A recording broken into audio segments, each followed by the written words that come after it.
So here's a good question for you.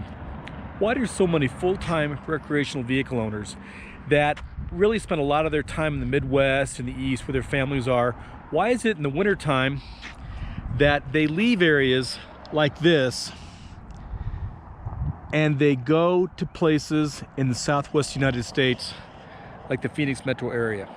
Well, let's go find out.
Although Karen and I are currently residents of South Dakota, that's only been a new change for us.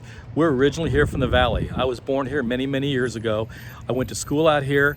I graduated from a community not too far west of Phoenix, and I served 33 years in the Phoenix Police Department, getting out as a sergeant. So I know quite a bit of background about the Phoenix area, and so does Karen. Karen's lived here for many years also and raised a family here. So we've got a pretty good perspective on the things to do here in the Valley and what attracts a lot of recreational vehicle owners here to the Valley, specifically in the wintertime. Well, there's a lot of different answers for that, not just one specific one, but partly, you can tell behind me, is because of the weather. We're out here in mid-January, and the high today is only going to be about 68 degrees. Low's probably going to be in the low 40s. I'm had it on a short sleeve shirt, and this is quite a lot different than places you're going to find in like Minnesota, Midwest, New England. And it's definitely a lot warmer, and the weather is a huge advantage in why people come out here and congregate out here during the wintertime. Even a lot of recreational vehicle owners that go down to the southeast United States, like Florida, Georgia, Alabama, places like that, and those are wonderful places to go during the wintertime. They still prefer Arizona because the humidity is so low out here. And the weather's fantastic. Even in those locations, even in the wintertime, you're gonna get a lot of rain and the humidity is gonna be up. Out here, they call it a dry heat. So in this first series, we're gonna start off with the reason why people come to Arizona. What does Phoenix and the Valley of the Sun specifically have for recreational vehicle owners to come here, and why do they come here year after year after year during the winter months?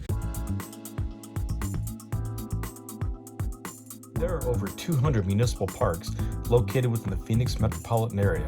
This includes South Mountain Park, the largest municipal park in the United States.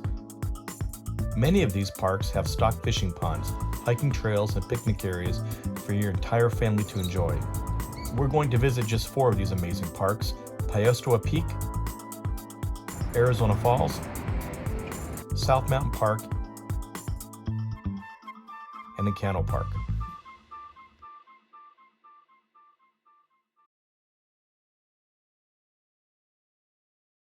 This is what we have inside the city of Phoenix city limits. I mean, absolutely gorgeous. So this is Paiostoa Peak, part of the City of Phoenix Mountain Preserve area, and it is really, really a beautiful area as I pan the camera around here. I have hiked to the top of that mountain over there. Oh, I can't even count the number of times, but it's been a lot over the course of my life here in the Valley, and it is just stunningly beautiful. So we're going to start off here with this segment talking about the Phoenix Mountain Preserve's Paiostoa Peak, and kind of giving you a little bit of idea about why people come here if you're into hiking and climbing and things like that. Paiostoa Peak was named in honor of Army Specialist Lori Paiostoa, killed in action on March the 23rd, 2003 in Iraq. Lori was a proud American Indian of the Hopi tribe of northern Arizona. She was the first Native American woman in the United States history to die in combat in service to her country.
Arizona Falls Park is a joint collaborative effort done in partnership between the City of Phoenix and the Salt River Project Corporation, which is responsible for the city's aqueduct system running through many sections of the valley.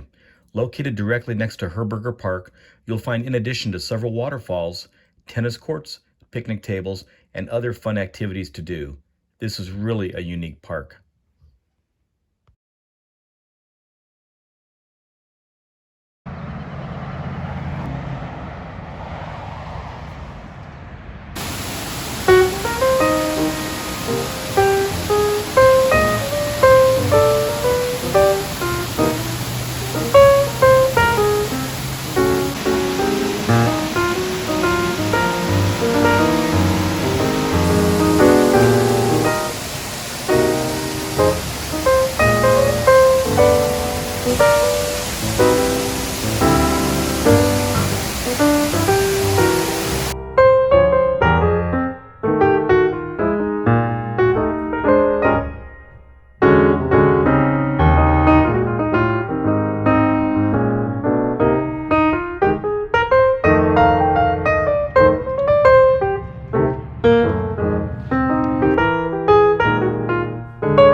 There are so many different parks in the City of Phoenix metropolitan area that I just don't have the time or even the video space to show them all to you, but there are a lot. And I would honestly have to say that at the very top of that pyramid, the very best #1 park they have is the one we're filming from right now.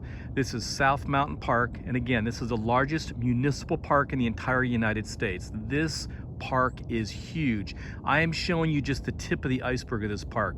You can hike up here for hours, you can ride your bicycle, you can bring your dog, you can do all sorts of things. This is Dobbins Point. That's where a lot of the video I was showing you just a little while ago. It's the very top of the park. It's about 2,200 feet in elevation. But you can see the City of Phoenix down here. Phoenix is the 5th largest city in the United States. Got the downtown section over there. See if I can zoom in on some of that. Lots of construction going on down here at the base of the mountain. They're building some homes, but just a really, really gorgeous area.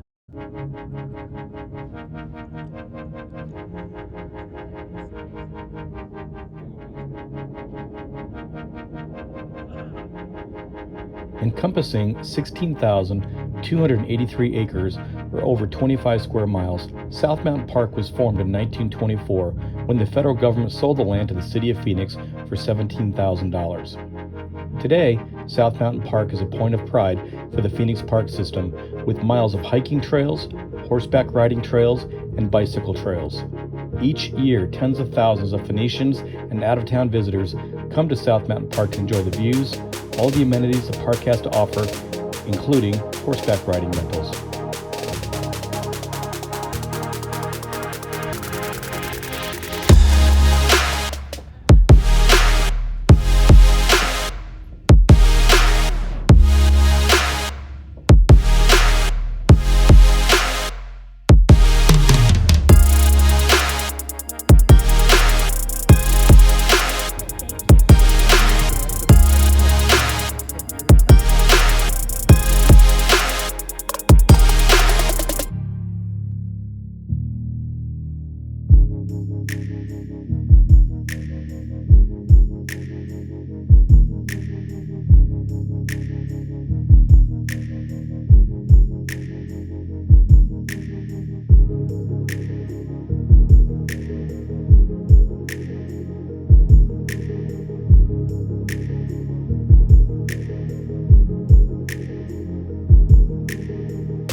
So Enchanto Park offers a wide variety of activities other than the standard amenities you might find at a city park. Other than the regular picnic tables and casitas you find for picnics, they've got the golf courses we previously saw, but they also have urban fishing, rainbow trout, channeled catfish, largemouth bass, sunfish, and white amur, which is like a grass carp. And if the golf and the picnic tables and the lush vegetation and the greenery and the water wasn't enough for you here at Enchanto Park, they've also got Enchanted Island, an amusement park for the little ones. Okay, this is a great map just of Enchanted Island. This is not the entire park. This is just a small segment of the park. But again, they've got Ramada's picnic areas. They've got Pete's birthday area. They've got other different birthday areas here. They've got a boathouse, a canoe rental, historic boathouse, Paradise Island. Again, you can fish all here. This is a completely completely stocked man-made lake all up in here. And they sell little snacks and ice creams. A great place to come and spend the day with your kids. The things I do for Blue Line RV Adventures.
So there's a lot of reasons why the RV community comes out to the Phoenix metro area during the winter months.